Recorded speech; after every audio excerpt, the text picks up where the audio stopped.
What a designer lives to do and lives to be about is being part of popular culture. And that became the story of the 300. It was also able to create a legacy, not just for the brand, but for Detroit itself.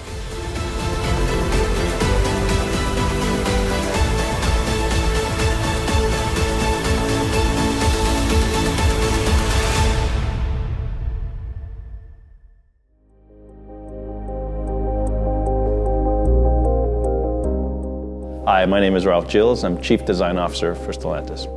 I liken it to being like a movie director. You know, I have an amazing staff of designers and thinkers and problem solvers, and together we mine the future. We listen to the brands, we get briefs from them, and we try to establish and sometimes even pivot a new direction for the brands. It's so rewarding to kind of, work with these great minds and see what's next. An idea that began with an engine.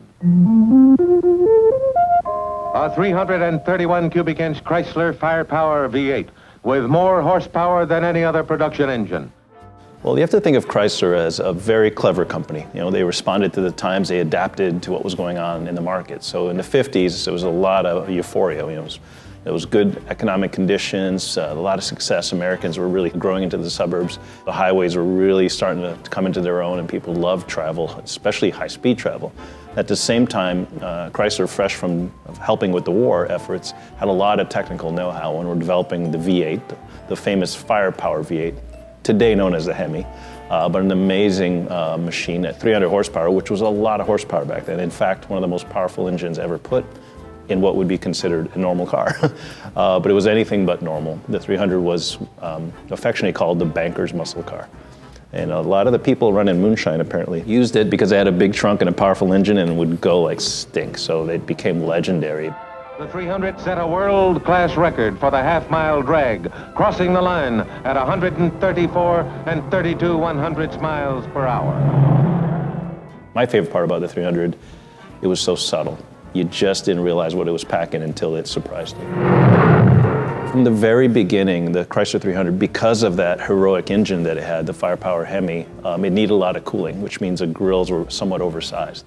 And over the years, the grill, especially under Virgil Exner's watch, became the character of the vehicle. So he played around with the shapes, the attitude, and then he had the forward-leaning grill called the Forward Look, which became iconic for Chrysler and the company in general. And to this day, when you see them, it really turns your head and puts a big smile on your face. I would say we didn't really bring the 300 back, we redefined it, because before the 300C that people think about today, we had the 300M. And 300M was a very aerodynamic, sleek, more futuristic look, but the powertrain wouldn't fit in that platform. We had the Hemi coming back, because that was a front drive. So with the big engine coming back in the story again, it made us think about resetting the clock, going back to the letter C, because of the Hemi was once again a part of the Chrysler story.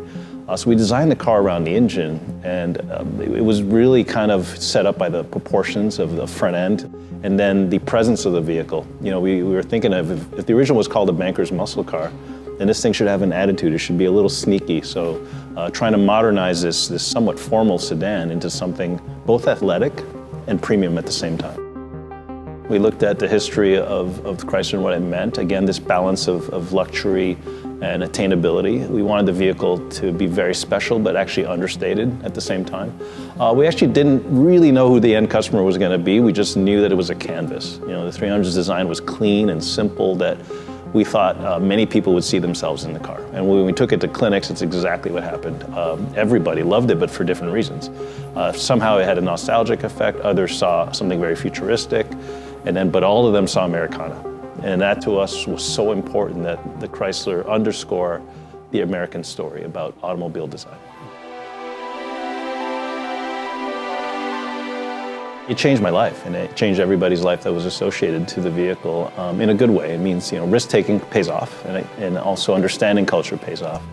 And also understanding that once you have something, let's have some fun with it. So we looked at, managing the life cycle of the 300 very carefully and listening to the fan base. And we actually went to the events, I went to the car shows, and I was amazed how quickly clubs were forming around this vehicle all over the country, and in California in particular. So we'd go there and we'd walk amongst them in disguise and see what they were doing to their vehicles. And it became, to this day, you see them modified and tricked out and customized. And that's, again, something we wanted to nudge a little bit, but not really let them own it. We just loved that it was happening. I think the story of the Chrysler 300 will inspire us for years to come. What I mean by that is the ability to pivot with culture. We felt something was going on in American culture. It was the right car at the time. And I think we can do that again and again. And it's a matter of, being an anthropologist, understanding what's missing out there, the white space vehicle. And that's what the Chrysler brand's been good at over the many, many decades. And we're in that process right now.